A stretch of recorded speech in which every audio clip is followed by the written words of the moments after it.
That's right, the Morning Glory Milking Farm. I have been reading Morning Glory Milking Farm since last night, and I'm obsessed. This was a good time. It did not disappoint. If this book is trash, then I am a fucking raccoon. Give me all of the garbage. It's dinner, not a down payment for your time. But I'm in a position to comfortably spoil someone, so when you're with me, I'm spoiling you. End of story. I said, okay, I highlighted that paragraph for myself. Morning Glory Milking Farm is actually a profound critique of late-stage capitalism and toxic masculinity. In this text, we see that the tingling sensation in her coochie is actually the tingling sensation of a Marxist revolution. You need to reflect. Something has gone horribly wrong. Now, I know that sounds bad, and I know you're going to say, but Nick, men are perverts as well.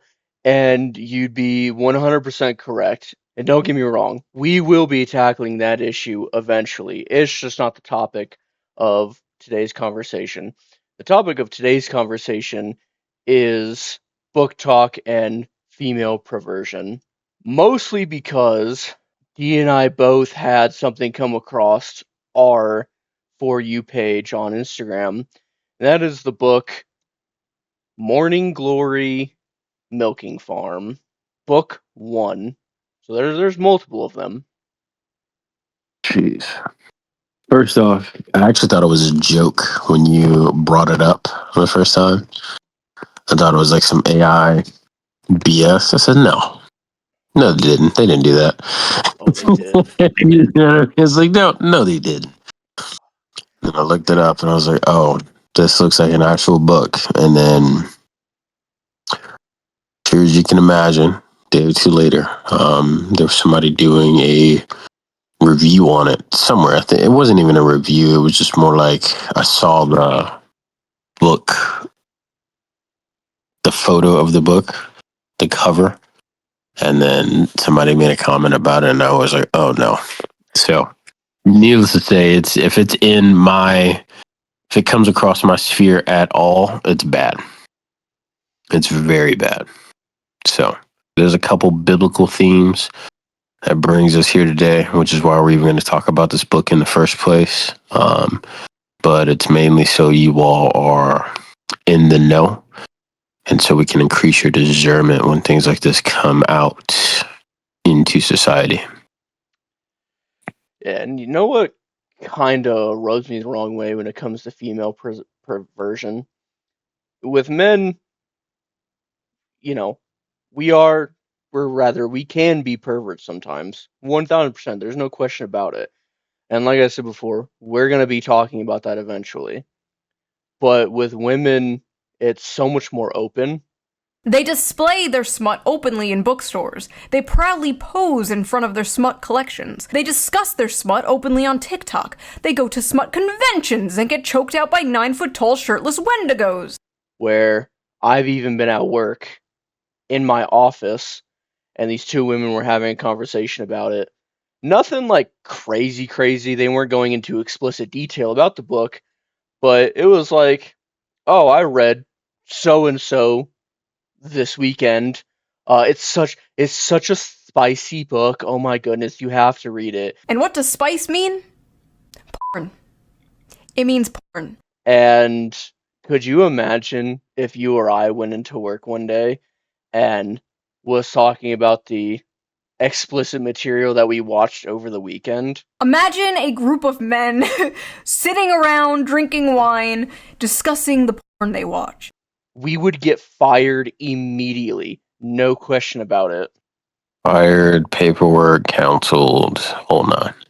The whole night. They might even call the cops on us. Rightfully so.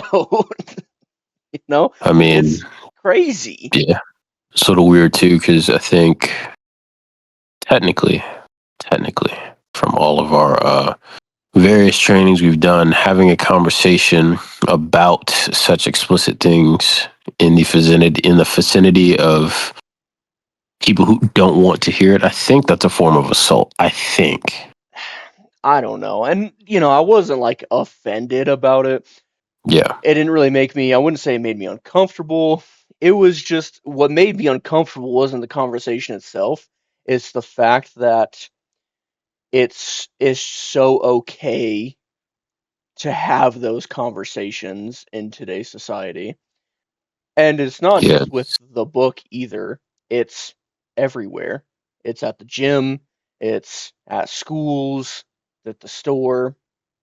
I mean, I think I told you I was at the gym and I was sitting on the bench, and in front of me, maybe like 20 feet, was the wall with the mirror and a dumbbell rack, and then a couple free benches in front of that.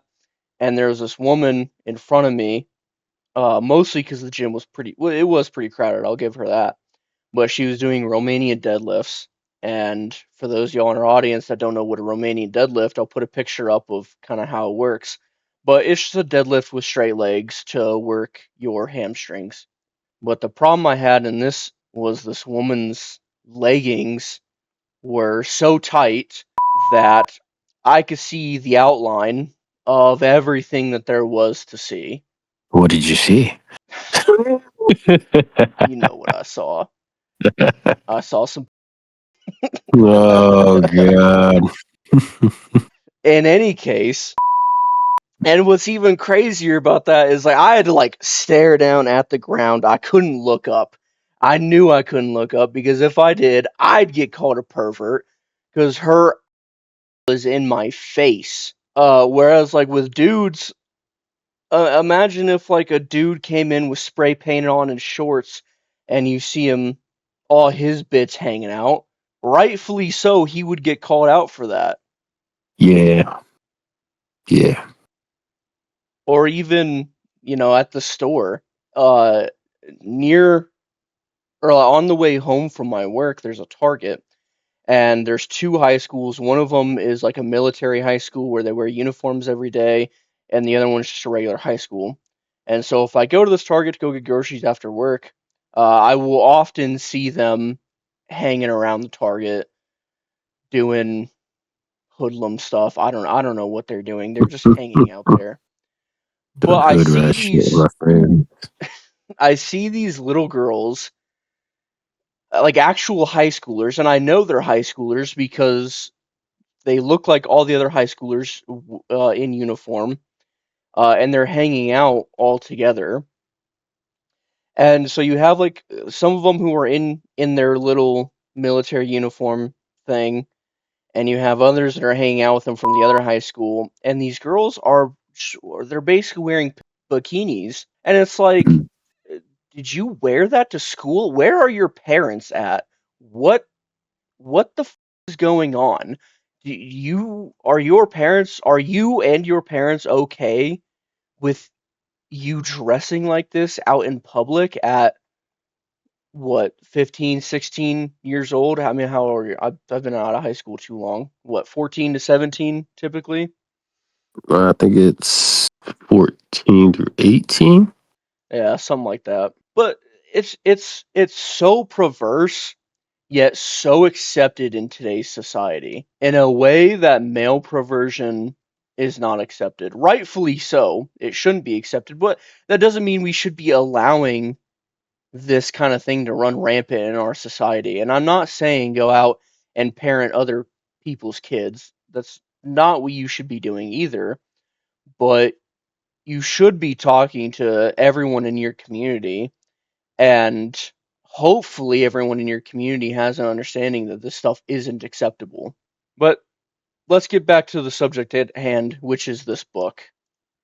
So, in the book Morning Glory Milking Farm, it's about this young woman who is down on her luck.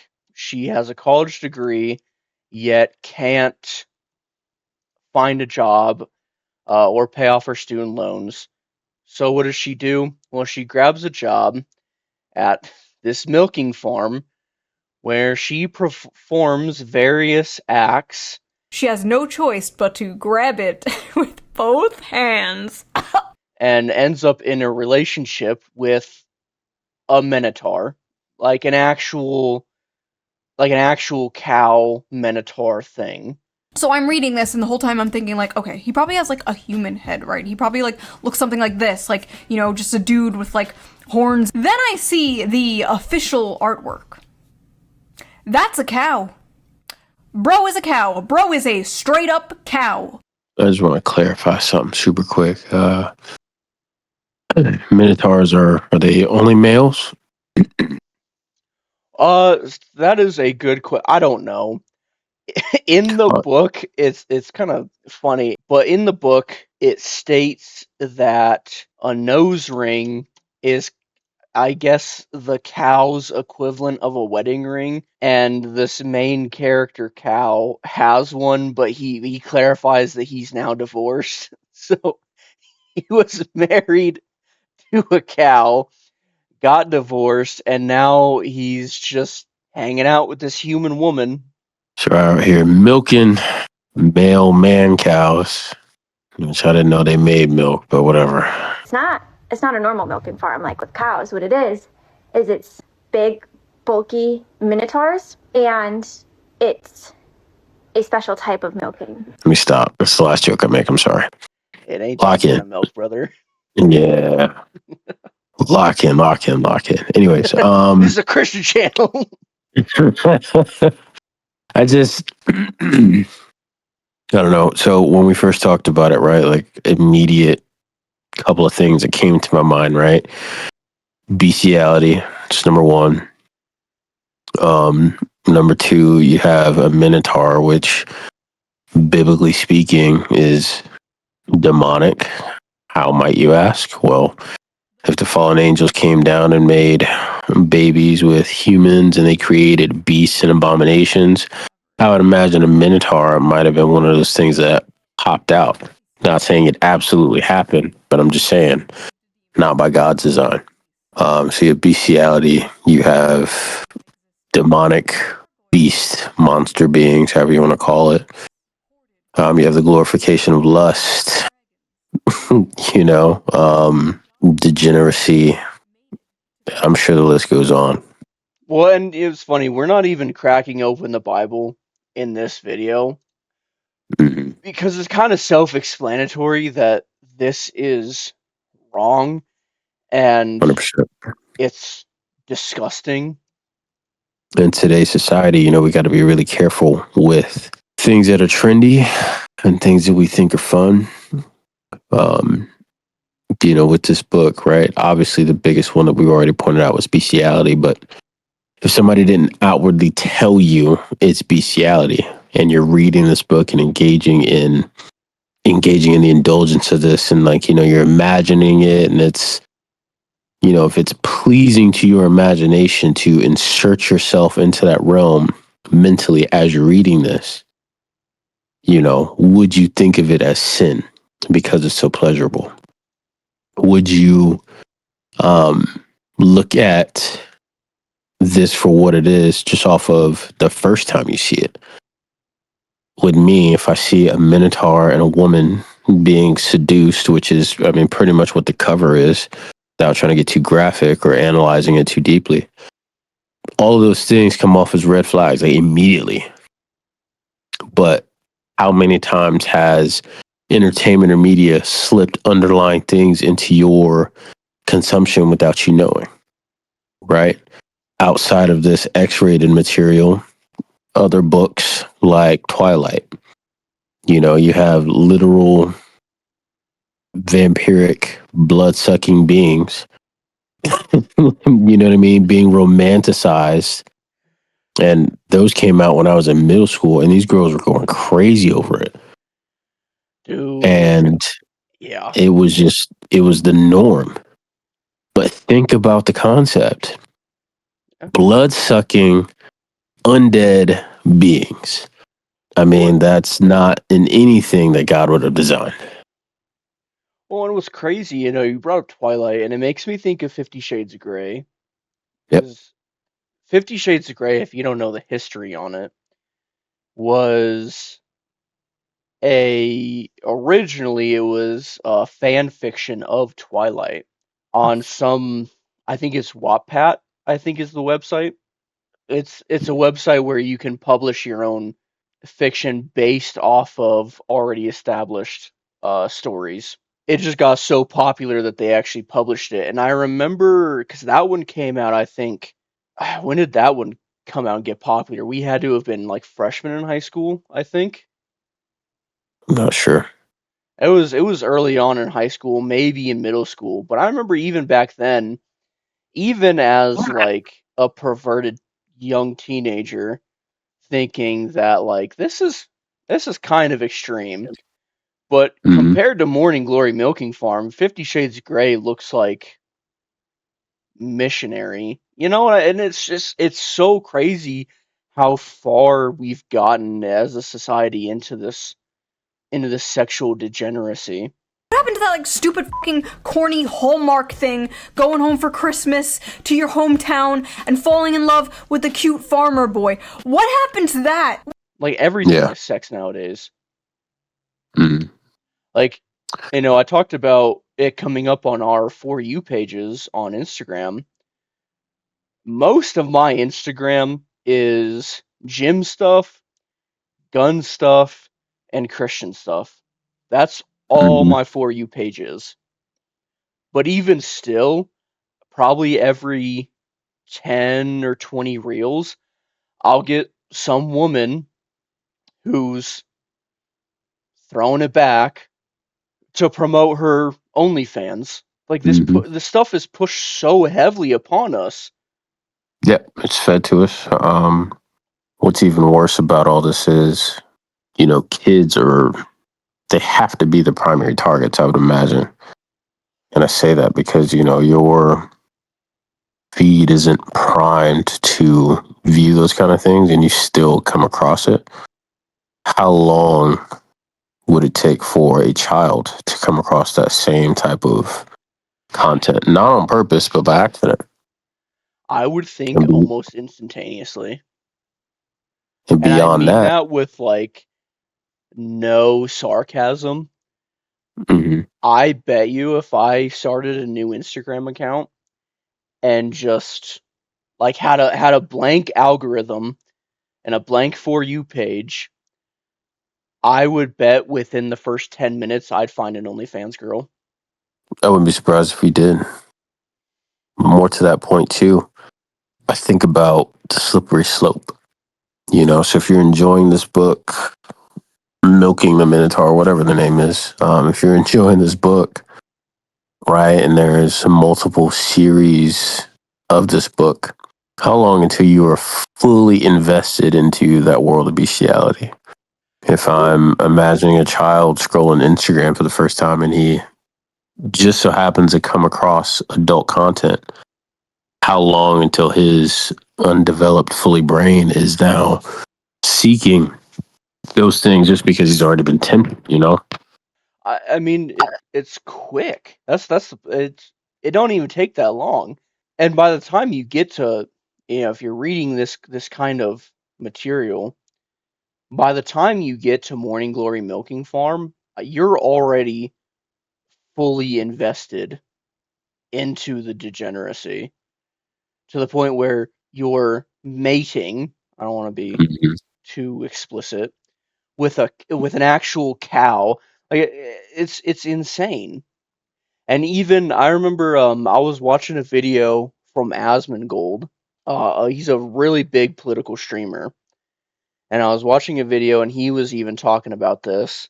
But he was talking about how in his old World of Warcraft clan, he had a woman who would like put peanut butter on herself Oh God. and just I'm not gonna finish the sentence. You can figure out where I'm going from there. Yeah. It's so disgusting. 100%. 100%. Um, I don't know, man. Stuff like this, it just kind of makes me lose hope. And now you got to think like, okay, these are the same people who are allowed to make adult decisions in everyday life, right? They are going to influence how the world turns. They can vote. The 19th Amendment needs to be abolished. They can, do quite a bit of things that influence everyone around you. And I don't mean just with the book, but I'm specifically saying it's borderline mental. I would go far as to say you could borderline say it's something wrong mentally. Having an attraction to animals or beasts. And I'm looking down the road, if this becomes normalized, well, what's next? What's after this? Right? We're in a society now where if you call certain individuals out on their promiscuous behavior, you're labeled as a bigot, a hater, whatever. You're canceled, you know? So if I can't ever call out bad when it's bad, how far does it have to go to be called out? If this is okay, what else is okay? Well, honestly, I think we're gonna start seeing. I think of I'm obviously a big gamer. I play a game called Cyberpunk 2077. Very, very Mm, good game. And a lot of the themes around the game are centered around um, late stage capitalism and the over sexualization of society are kind of like the two big themes that I noticed throughout the game. And in the game, you could toggle it on and off, but in the game, you like there will be women just out on the street with like no clothing on, with just everything hanging out. There will be prostitutes in quite a few different places. And I think that's the next step, The yeah. advertisements in the game are very explicit. It's a lot like Idiocracy, if you've seen that, where it's like at Starbucks they'll do certain activities for you. And I think that's the next step. I can see that. I can see it being intertwined and pushed further. And I think this is the beginning of normalization. It's been normalized. That's the thing. Well, even more so. Because, you and I are having our conversation, and it's still it's shocking. I would say if you were to present this book and a synopsis of what's it about to a room of 100 people, the majority will say, and probably an overwhelming majority would say, no, that's wrong. That's messed up. Shouldn't be allowed in bookstores. This is disgusting. You But really that think so? number, 100%, I don't 100%. know. You may have more faith than me. I don't think they. I don't think anyone would say that. Like, Mm, I think because you know what they're gonna say. They're gonna be like, well, it's their preference. Like what they do in their bedroom is their business. It's the same that we heard back in the early 2010s when a lot of this degeneracy started happening. mm, Oh, it's just people living their lives. Just why can't you just let them live? Why can't do you not want them to be happy? I remember those arguments. yeah. It's the same. Even so much so where stuff like bestiality, if you go on the darker parts of Twitter, or not even if you go there, if you just happen to be, find yourself there, like Mm, there are people that call for this stuff. A good page, if you don't want to go down that rabbit hole, but you want to see how bad it is delusional takes on Twitter.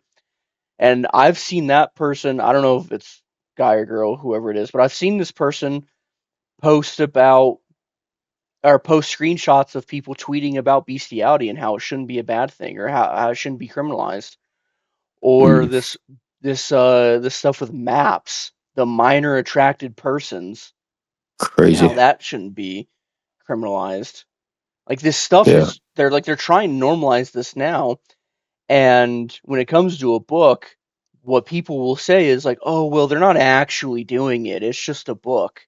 And then by the time they start actually doing this stuff, it's not going to be a big deal. It's not a big deal. Okay, it's an adult animal, okay? It can consent if it wants. It's ridiculous. Jeez. And I've heard that argument when it comes to dogs performing acts on women. Again, on delusional takes. Good page if you want to see and you want to fight against how degenerate everything is. They're doing God's work. I may check them out. I don't know. Hey, sometimes it's just better just to not know. But Well, if you don't know, you're ignorant, right? Yeah, well, at the same time, like, although that is true, to a certain extent, Mhm. we need to fight the degeneracy Yeah, in our world. This cannot go on, and the only way you're gonna fight it is by knowing that it's out there. I agree. Something else that just came across my mind too, right? So I can't tell you how many clips I've seen of parents going to school board administrators, um, talking about the books their kids are allowed to and promoted to get and read in school. And these books, they're not like, we're not talking about what are some regular books that you and I read in school. We're not talking about like, To Kill a Mockingbird is a controversial, but I think normal one. yeah, so we're not talking about anything like that. We're not talking like Junie B. Jones. We're talking like these books go into deep, explicit sexual material. And these kids are young, not even teenagers, Are these the books the Nazis burned? getting exposed to this. Yeah, are you talking about the ones about trans ideology and how to perform certain acts? That's just one. I'm sure there are multiple. Yeah, I know But what you're talking yes, about. along the same things, it's like, well, now these kids are getting into school. Teachers are getting told that it's okay. They're being pushed to teach it. If you don't teach it, you're considered a bad parent or, I mean, whatever they try and do to demonize parents today with common sense, and it's just now these kids are going to be so messed up in the brain by the time they're adults. Well, It's just, it's not even fair to say the teachers have to do it. They want to do it a lot of times. yeah. Like, how many teachers have you seen come up on Instagram and they're like, "Oh, this is my pride themed classroom. Like, get that out Yeah. of the classroom." Yeah, those things are sexual preference, not education. Exactly. I think that's all I got to say on the matter. You got anything? I'm good, man. This is a tough one. Yeah, you're telling me. Moral of the story, homeschool your kids, call out degeneracy when you see it, read your Bible, for God's sakes. Please, begging you. Don't let this garbage win society. Because if it does, it's just that's all there's gonna be. Yeah. And it's much easier to stop something than it is to fix something when it's already in full swing. So, And ladies in the audience, there's probably like one or two of you out there. We're not trying to bully you, because don't get me wrong, we will be talking about male perversion. It's coming soon in December, and if you know what's coming out in December, you kind of already know what the theming is going to be. In any case, we're going to wrap it up here. Remember, be gentle with your neighbor, ruthless against sin. Got any final remarks? I do not. Alright, well, y'all stay blessed. The Son of Man will send out his angels, and they will weed out of his kingdom everything that causes sin and all who do evil. They will throw them into the blazing furnace, where there will be weeping and gnashing of teeth.